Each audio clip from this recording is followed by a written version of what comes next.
waktu itu Kapolda lama akan dipindahkan ke Ambon 1. Kapolda lama akan dipindahkan ke Ambon dan tanggal 30 Kapolda baru datang ke Kupang. Pada saat yang sama juga kejanggalan-kejanggalan yang ada yang ditemukan aliansi, ditemukan di desain dan di follow up di media baik di Facebook dan juga oleh TPFI, tim pencari fakta independen, sudah diberikan kepada kepolisian. Tapi pada saat yang sama berkas itu dilimpahkan kepada Kejati dan sangat terburu-buru. Tanggal 6 Januari kami melobi untuk ketemu dengan Kapolda baru. 45 menit sebelum bertemu Kapolda baru, ada yang menyabotase pertemuan itu dan dibatalkan dan diarahkan kepada Biru. Padahal sepanjang waktu itu kami sudah bersepakat untuk ketemu dengan Kapolda dan Kapolda sudah mengiyakan. 45 menit menjelang disabotase.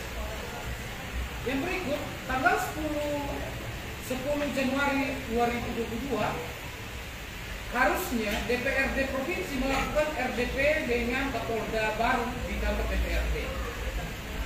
Tapi pada saat yang sama juga RDP tersebut batal.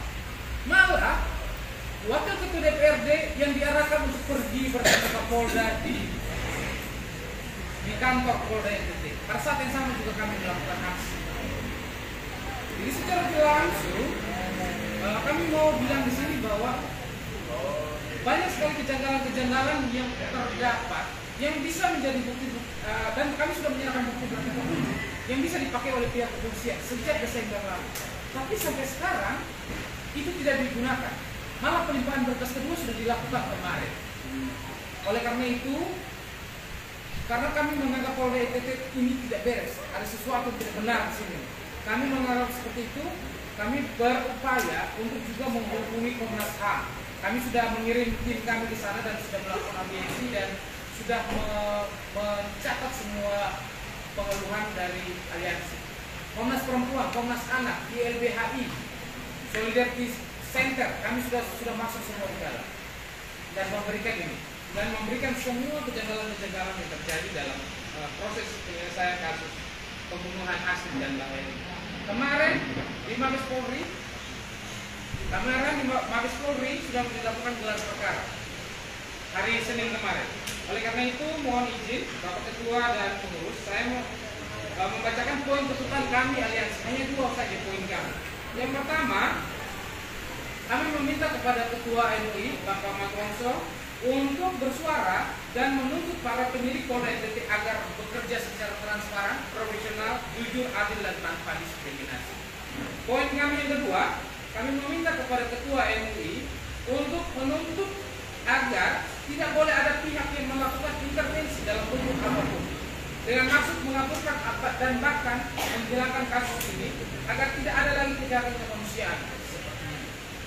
Itu 2 poin penting yang pada sore ini kami bertemu dan kami sampaikan kepada. Assalamualaikum warahmatullahi wabarakatuh. Salam, selamat sore, salam sejahtera untuk kita semuanya. Baik, Adinda Kristopolimo yang saya cintai dan kasihi. Ada beberapa senior di sini, Pak Daud, keluarga korban. Kemudian saya lihat senior saya Ibu Herlov. Ini dulu sama-sama dengan Kamar Bonso dulu di OKP, KNPI, FKPI dan seterusnya. Bapak Ketua Umum dan pimpinan harian yang saya hormati. Pertama, kami terima kasih atas kedatangan aliansi peduli kemanusiaan. Kami beri hormat dan apresiasi, dan inilah kita hidup bersama di Nusa Tenggara Timur yang dikenal sebagai Nusa Tenggara Timur. Dan sebelum ke Majelis Ulama Indonesia, tadi sudah ke Sinode Gemit. Kami 3 minggu lalu juga ini beraudiensi silaturahmi dan Sinode Gemit juga. Dan keuskupan agar di NTT ini selalu berpihak kerukunan, kedamaian dan kebersamaan serta persaudaraan sejati. Karena itu, kasus tindak pidana Saudara Randi Banjite itu tidak saja menghentak publik, tetapi mengiris rasa kemanusiaan. Rasa kemanusiaan kita yang pasti universal nilai komitmennya. Kita terbuka semua, kita prihatin dan kita pasti mengutuk baik secara pribadi maupun secara kelembagaan Islam Indonesia. Karena itu kita berharap benar bahwa kasus ini murni tindak pidana seseorang yang namanya Randi Bajideh, dan mohon kedewasaan kita agar tidak membawa ini ke ranah-ranah sara, suku, agama, ras, antar golongan. Karena waktu dia melakukan tindak pidana ini, ya dia tidak ke MUI juga, ya kan? Dia tidak ke ulama, dia tidak ke ini, gelap mata, kuasa setan atau iblis atau apa di Kristen apa sebenarnya? Kuasa hitam ini bekerja dalam dirinya dan membunuh. Karena itu MUI pasti peduli. Saya lihat Pak Ketua Umum sudah punya konsep pernyataan atau pokok pikiran beliau yang akan disampaikan, bisa diwartakan, dan pasti MUI akan mengawal ini. Tentu Majelis Ulama Indonesia sebagai wadah musyawarahnya para ulama, ulama dan cendekiawan muslim akan menyikapi ini setelah mendengar semua pernyataan, kemudian ada komentar, pendapat, pikiran, baik yang dari lembut sampai yang keras dan tegas dan lain-lain. Dan inti dua hal tadi disampaikan oleh Adinda pimpinan aliansi ini, Kristo Kolimo, itu kita sepakati. Memang sudah begitu harusnya. MUI pasti bersikap agar penegakan hukum dalam kasus ini seadil-adilnya, setransparan mungkin, secara objektif dan memenuhi rasa keadilan, tidak saja keluarga juga publik yang terdiri situ. Karena itu setelah menerima adik-adik ini, tentu semua aliansi tentu kami akan, biasanya begitu di MUI ini, kita akan rapat tersendiri, kita akan mengambil keputusan.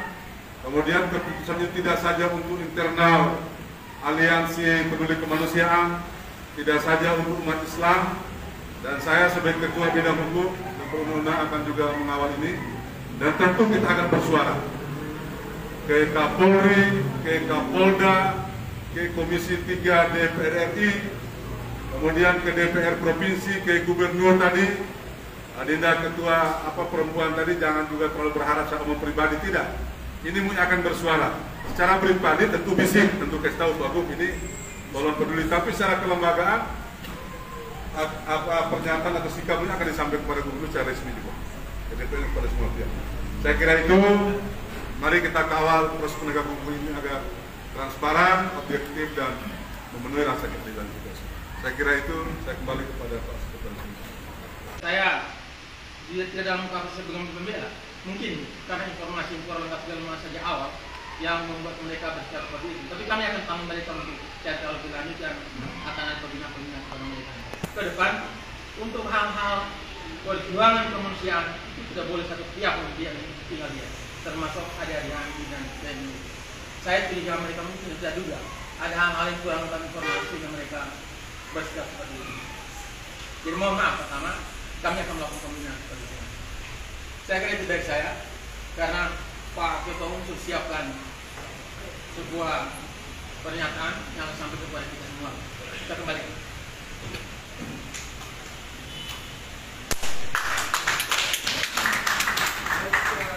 Bapak sekalian, giliran untuk Ketua MUI menyampaikan pokok juga sekaligus juga merupakan pernyataan.